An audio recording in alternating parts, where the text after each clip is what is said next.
আল্লাহ সুবহানাহু ওয়া তাআলা আমার নবীকে মানুষদের জন্য রহমত স্বরূপ প্রেরণ করেছেন। শুধু মানুষদের জন্য নয়, সমস্ত সৃষ্টির জন্য রহমত স্বরূপ প্রেরণ করেছেন। বলেন সুবহানাল্লাহ। আমার নবীজি দুনিয়াতে এখনো আসেন নাই, আসছে নাকি? হ্যাঁ, কোথায় আছে? মা আমিনার গর্ভে। কথা বলেন ঠিক না বেঠিক? মা আমিনার গর্ভে আমার নবীজির আবির্ভাব।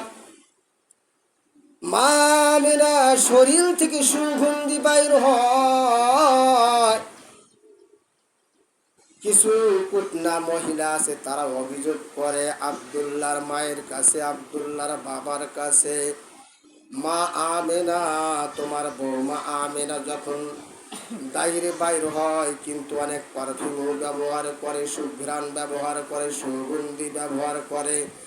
আমাদের মনে হয় এটা এই দেশের নয়, অন্য দেশের, বাইরের দেশের পারফিউম ব্যবহার করে।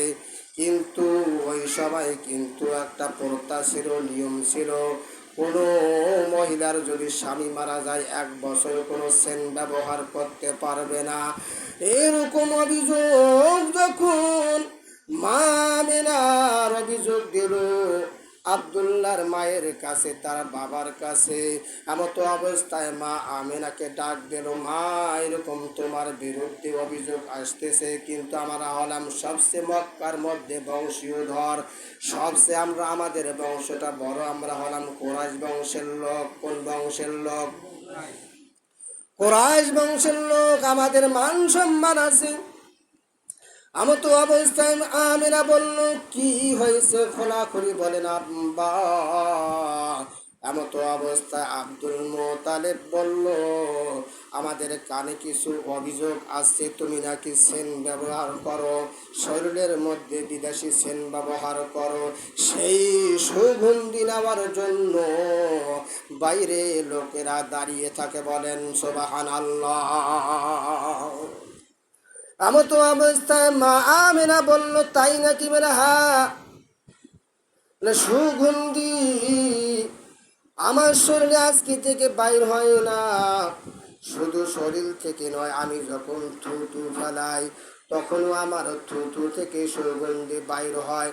বলে হ্যাঁ, এটা কীরকম কথা বলতেছো আমেনা? তখন আমেনা বলল, হ্যাঁ আব্বা জান, এরকম সুঘ্রাণ বাইর হয়, আমি বুঝতে পারি, অনুভব করতে পারি, উপলব্ধি করতে পারি। আমার তো অবস্থায় শুধু তাই নয়, ও আব্বা, আমি যখন পানি নেওয়ার জন্য যাই, নদীর পানিগুলো, ইন্দিরার পানিগুলো আমাকে দেখে লাফ দিয়ে উপরে ওঠে। বলেন সুবহানাল্লাহ। শুধু আব্বা জান তাই নয়, আমি যখন উত্তপ্ত মরুভূমি দিয়ে হাঁটি, বালুগুলো, পাথরগুলো, উত্তপ্ত গরম পাথরগুলো, বালুগুলো ঠান্ডা হয়ে যায়। বলেন সুবহানাল্লাহ। শুধু তাই নয়, এমনকি গাছগুলো যখন আমাকে দেখতে পারে, পাথরগুলো দেখতে পারে, আমাকে তারা সালাম দেয়, আসসালামু আলাইকুম ইয়া আমেনা, তুমি হলা দু জাহানের বাদশার মা। বলেন সুবহানাল্লাহ। হযরতে মা আমেনা বলল, শুধু তাই নয়, ও আব্বা জান, 2-3 দিন আগে আমার কাছে 3টা মহিলা আসছে গভীর রাত্রে।